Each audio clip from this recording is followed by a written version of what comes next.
Alright guys, Rich here from the RC Network, and this is going to be round 2 of my upgrades for my Hot Bodies D413, the 1/10 scale 4-wheel drive buggy. Now up next is going to be a whole line of upgrades from Exotek Racing. Now these things are pretty cool, and Exotek does not skimp on either the quality of machining or the product they're actually machining. So they do an excellent job, they use excellent materials, and in the end they have the racer in mind to give you the absolute best product available on the market. The other thing that Exotek does really good is they actually fix problems, and that's what you'll see here in a lot of the products that I'm going to be featuring on this Hot Bodies D413. So really quick, let's go through each of the items here, and then in the end of the video I'll show them actually installed on the rig and show you any things that I may have come across that maybe sounded weird, or if I had any issues with the install. So the first thing is going to be the brand new 10-degree C-hubs. Now these things are pretty cool, all aluminum, anodized orange, so it matches all the other parts on your D413, and these things are just pretty cool. Now for each of these items I'm going to have a link in the video description straight over to Exotek so you can take a look at them for yourself. So these things are super cool, and I think it'll give a little bit of durability and then just change up the geometry to the benefit of the racer. So these things should go on with no issues whatsoever, and hopefully take out a little bit of the slop. At least that's what I've heard on the front steering. So these should work out pretty good. That's the most excited item that I have here in front of us. Next thing is going to be these spring perches. Now I've had probably at least several times where I pulled my D413 off the track, and for whatever reason the spring perch, the plastic one that comes with the kit, just comes undone, and it's not using the shock to its full potential. So these things should hopefully fix that. Plus they're going to be a little bit easier to spot if one just totally flies off your rig out on the track. So being the orange anodized aluminum, fully drilled out, so they're super lightweight, so I don't think it'll be any weight penalty by running these. Next item here are going to be a good fix for the front of the rig. These are actually clamping 12mm hexes. Now, there's been several ones on the market that still don't clamp. They just kind of they're held in by a pin, and that's what kind of plagued the D413 from the very beginning. There's nothing that actually clamps the hexes onto the actual axle, and being the front one, a little bit unique because the pin rides in front of the actual hex. So these should definitely fix that issue as well. Last two items have to do with the wing and the wing mount. Of course, the wing mounts here. Now these are reversible just like the stock ones, so you're able to run them either underside or overside if you feel necessary. So these should give a little bit more rigidity to the rear, and then also give it some pretty good looks too. So really kind of amped up to run these new wing mounts. And the last thing, just to give a little bit more longevity to your wing, are these wing buttons. These just give it a little bit better rigidity to that wing mount, and pretty much clamps your wing to the wing mount, and thus a little bit bigger surface that it's actually attached to instead of just like a body pin or whatnot. So you do have to supply your own countersunk screws for these, but I have plenty of those here at the RC Network. Well, I'm going to get busy turning some wrenches and get these things installed, and then I'll be back and show you exactly what it looks like. Alright, I'm back now, and I went ahead and got everything from Exotek Racing installed on my D413.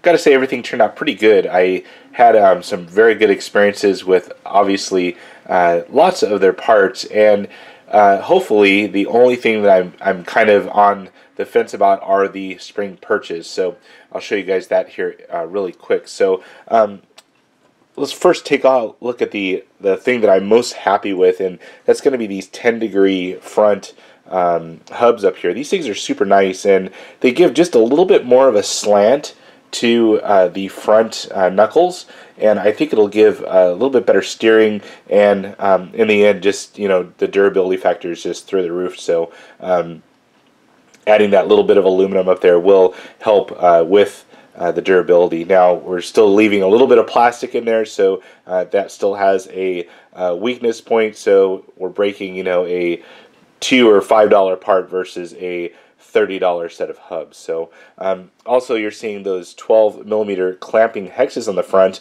Now what's new about these are they have that little tiny screw in there that actually clamps that pin in, so pin's not going anywhere now. So very nice design, and what's so unique about these is the pin rides in front of the actual hex, so that's why kind of hard to get a clamping design. You can kind of see how thin those are. They're super thin, and anyways, that will be a nice thing that I'm not going to lose a pin when I'm changing a wheel or whatever the case is. So let's take a look at the actual rear wing mount. I mounted on a brand new Proline trifecta wing here, and a super nice design on the wing mount. It does add a little bit of weight up top, but I think it's really close to the stock one, although the stock one is plastic and it has those 4 steel M3 lock nuts. This one no longer has that. It's just the screws that go in with Loctite. And what's nice about this, just like the stock one, you can reverse this and lower your wing down to a lower stance. So what's really nice are these wing buttons. Just simply cut the 2 holes in there. This wing is very secure on here. It's not moving around at all, which is nice. So underside here, just super sleek design from Exotek, and I think the weight savings is minimal or possibly a weight gain, and but I think it's gonna be a little bit better design there. So take a look at the stock wing mount, pretty much solid plastic. It has those 2 M3 steel lock nuts inside there. Sure, you can change those out to aluminum, but anyways, that is the stock mount there. So hopefully this will be a little bit better. We'll have to test it out.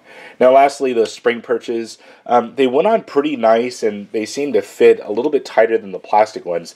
And remember I said I kept having issues either where I'd come off the track and I have an issue like this where the spring perch is just completely off of the eyelet, but these seem to fit on there very good.